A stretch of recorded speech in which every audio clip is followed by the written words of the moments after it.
This channel does not promote any violent, harmful, or illegal activities. All content provided by this channel is meant for an educational purpose only. নেজাটে যেন সিনেমার চিত্রনাট্য এককালে ডানাতকে পুরোপুরি ছেটে ফেলতে গাড়িতে ট্রাকের ধাক্কা অল্পের জন্য বাঁচলেন সাক্ষী ভোলানাথ জেলে বসেই তার বিরুদ্ধে মামলা সাক্ষীকে খুনের পরিকল্পনা শেখ শাহজাহানের অভিযোগ ভোলানাথের পরিবারের তরফে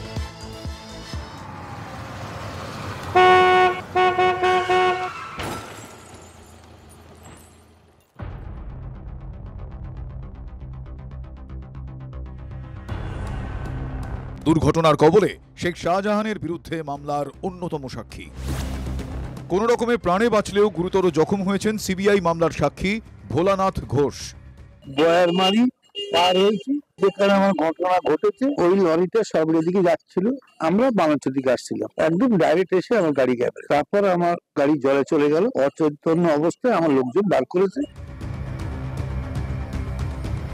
বুধবার সকালে ছোট ছেলে সত্যজিৎকে নিয়ে গাড়িতে করে সরবেরিয়া থেকে বসিরহাট আদালতে যাচ্ছিলেন ভোলানাথ ঘোষ।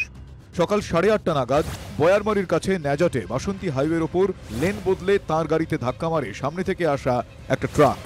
এই লেনে অর্থাৎ ডান দিকের এই লেনে যখন ভোলানাথ ঘোষ তার ছেলেকে নিয়ে গাড়িতে করে যাচ্ছিলেন বাঁ দিকের উল্টো দিকের লেন থেকে এই যে লরি সেই লরিটি প্রায় 100-র কাছাকাছি গতিবেগ নিয়ে তার উল্টো দিকের লেনে এসে এই প্রাইভেট গাড়ি যে গাড়িতে ভোলানাথ ঘোষ এবং তার ছেলে ছিলেন সেই গাড়িতে ধাক্কা মারেন। ডান দিকে কিন্তু সেই নয়নজুলি রয়েছে এবং জলের মধ্যে এই মুহূর্তে সেই ট্রাকটি ধাক্কা মেরেছে বলে এখনো পর্যন্ত অভিযোগ হিসাবে সামনে উঠে আসছে। সেই ট্রাকটি যেমন একদিকে জলের মধ্যে পড়ে রয়েছে আর সেখান থেকে কিছুটা দূরেই কিন্তু নীল রঙের সেই প্রাইভেট গাড়িটি যে গাড়িতে ভোলানাথ ঘোষ এবং তার ছেলে ছিলেন। ঘটনাস্থলে মৃত্যু হয় ভোলানাথের ছোট ছেলে ও গাড়ি চালকের। প্রত্যক্ষদর্শীদের দাবি দুর্ঘটনার পরেই ঘটনাস্থলে একটি বাইক আসে, বাইকে করে ট্রাক চালক পালিয়ে যায়। শোনা যাচ্ছে তো বাইকে গেছে নাকি গতিতে ছিল, খুব লরি খুব গতিতে ছিল যাওয়ার কথা কিন্তু ডান সাইডে চলে এলো, এটা কি হলো আর কি করে বলবো। এখানেই প্রশ্ন উঠছে, তবে কি সাক্ষীকে খুনের চেষ্টা? জেলে বসেই খুনের ছক শেখ শাহজাহানের? ভোলানাথ ঘোষের বড় ছেলের অভিযোগ ষড়যন্ত্রের নেপথ্যে শেখ শাহজাহানের ঘনিষ্ঠরা, এমনকি লরির চালক সন্দেশখালীর বাসিন্দা এবং শাহজাহানের ঘনিষ্ঠ আলিম মোল্লা। কোর্টে আজকে ডেট ছিল, আসছিল, সেই গাড়িকে চক্রান্ত করে মেরে দিল। শাহিন শেখেরই কথায় এখন ওই এলাকায় মুসলিম শেখ আর সবিতা রায় এই দুজন চক্রান্ত করে, নাম নাকি আলিম ছিল, গাড়িটা নাকি লাউখালি ছিল। ওই লরিটা ওরা কিছু দূর আগে থেকে ওয়াচ করছিল যে গাড়ি এরকম টাইমে আসতে পারে। পারমিটবিহীন ট্রাক ব্যবহার করে সাক্ষী খুনের পরিকল্পনা। দুবার হাত বদলের পর বর্তমানে ট্রাকটির রেজিস্ট্রেশন আব্দুস সামাদ মোল্লার নামে। ফিটনেস ফেল আগেই বুধবারই ট্রাকটির ইন্স্যুরেন্সের মেয়াদ শেষ। তাহলে কি দুর্ঘটনা পরবর্তী আইনি সুবিধা নিতেই এমন ট্রাক বাছাই? পলাতক ট্রাক চালকের খোঁজ শুরু করেছে পুলিশ। সুপ্রিয় গুহ, সত্যজিৎ মণ্ডল ও সুজয় পালের রিপোর্ট, TV9 বাংলা। বাড়ির ছোট ছেলের মৃত্যুতে ভোলানাথ ঘোষের পরিবারে এখন শোকের ছায়া। গোটা ঘটনায় সিবিআই তদন্ত দাবি ভোলানাথের পরিবারে। পুলিশে অনাস্থা ভোলানাথের পরিবার এবং প্রতিবেশীদের। আতঙ্কে ভোলানাথের পরিবার। অল্পে রক্ষা পেয়েছেন ভোলানাথ ঘোষ। ইতিমধ্যেই তাকে কলকাতার বেসরকারি হাসপাতাল থেকে ছেড়ে দেওয়া হয়েছে।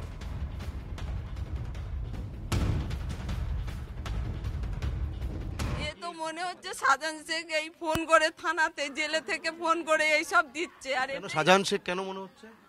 শাহজাহান শেখের সাথে এনার একটা ব্যবসা প্রথম থেকেই ছিল। হ্যাঁ, শাহজাহান শেখ যখন মানে ব্যবসা করেছিল এনার হাত ধরেই করেছিল। আপনারা কি চাইছেন এখন? আমরা চাচ্ছি তো উপযুক্ত যেন শাস্তি পায় আর সিবিআই তদন্ত, আমরা এটাই চাচ্ছি। আমাদের পুলিশ এখানটা কেনা হয়ে বসে আছে। শাহজাহান শেখের বাড়ি ঘর তো সব লুট করে ঘর বাড়ি ভেঙে চুরে আমাদের তছনছ করে দিয়েছে। পুলিশের ভাষা আবার কোন ভাষায় করবো আমরা? বলছেন কি পুলিশের ভাষা? আপনারা বলছেন শাহজাহান শেখের কথা, কিন্তু শাহজাহান শেখ তো জেলে রয়েছেন। উনি জেলে থাকতেই পারে, নামে উনি জেলে আছে, ওনার সব কিছু এখানেই ওর। উনি জেলে থেকে যেটা এখানে থেকে যেটা না করতে পারছে উনি জেলে থেকে সেটাও করছে। উনি আরো ভালোভাবে করতে পারছে জেলে থেকে। এই ভোলানাথ ঘোষ উনি কে, ওনার বিষয়ে যে তথ্য আমরা পেয়েছি সেই তথ্যগুলো আপনাদেরকে একবার দিয়ে রাখি। একসময় শেখ শাহজাহানের সঙ্গে বেশ ঘনিষ্ঠ সম্পর্ক ছিল ভোলানাথ ঘোষের। ভোলানাথকে বরদা বলে ডাকতো শেখ শাহজাহান। শাহজাহানের ব্যবসা, আর্থিক লেনদেন সবকিছুই দেখভাল করতো এই ভোলানাথ। পরে আলমগীর এবং শিবু হাজরা, নামগুলো নিশ্চয়ই শোনা শোনা লাগছে। এই আলমগীর এবং শিবু হাজরা শাহজাহানের অত্যন্ত ঘনিষ্ঠ হয়ে ওঠে। আলমগীর এবং শিবু হাজরা মাঝে মধ্যেই নাকি ভোলানাথ সম্পর্কে শেখ শাহজাহানের কানে কুমন্তব্য দিত, অভিযোগ করত। 2020 সালে শাহজাহানের লোকজন ভোলানাথের বাড়ি ভাঙচুর করে, আর তারপর থেকেই পরিবার নিয়ে এলাকা ছাড়া ছিল ভোলানাথ। শাহজাহান গ্রেপ্তার হওয়ার পর 2024 সালে এলাকায় ফেরেন ভোলানাথ। এলাকায় ফিরতেই ভোলানাথ শাহজাহান ঘনিষ্ঠদের টার্গেট হয়ে যায়। শাহজাহান ঘনিষ্ঠদের অনুমান ভোলানাথ সিবিআইকে সাহায্য করেছে। ভোলানাথের কাছ থেকে শাহজাহানের ব্যবসা সম্পত্তির তথ্য যাবতীয় পেয়েছে সিবিআই। এই অনুমানে শাহজাহান ঘনিষ্ঠরা ভোলানাথের উপর হামলা চালিয়েছে বলে অভিযোগ উঠে আসে।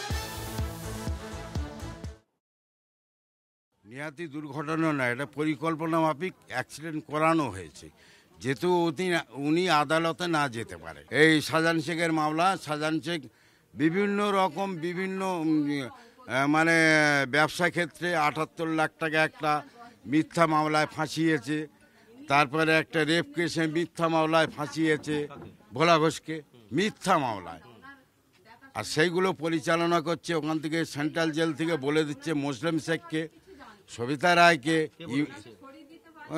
শাহজাহান শেখ, ইমান গাজী আছে এখানে, এদেরকে বলে দিচ্ছে তোরাই সন্দেশখালিটা পুরো পরিচালনা করবি, আমি যেভাবে করতাম সেইভাবে করবি, না পারলে আমার কাছে বুদ্ধি নিবি। ও সেন্ট্রাল জেল থেকে বলতো, আর ওর তো টাকার পাহাড়, এখানে টাকা তো আছে, এরা ওর টাকা খাচ্ছে, মোসলেম শেখ, ইমান গাজী, তোমার সবিতা রায় টাকা খাচ্ছে, টাকা হদ্দম দিচ্ছে, এরা কাজ চালিয়ে যাচ্ছে। ইমান গাজীকে ইমান গাজী হলো এখানকার নতুন সভাপতি হয়েছে, মাস 2 হচ্ছে।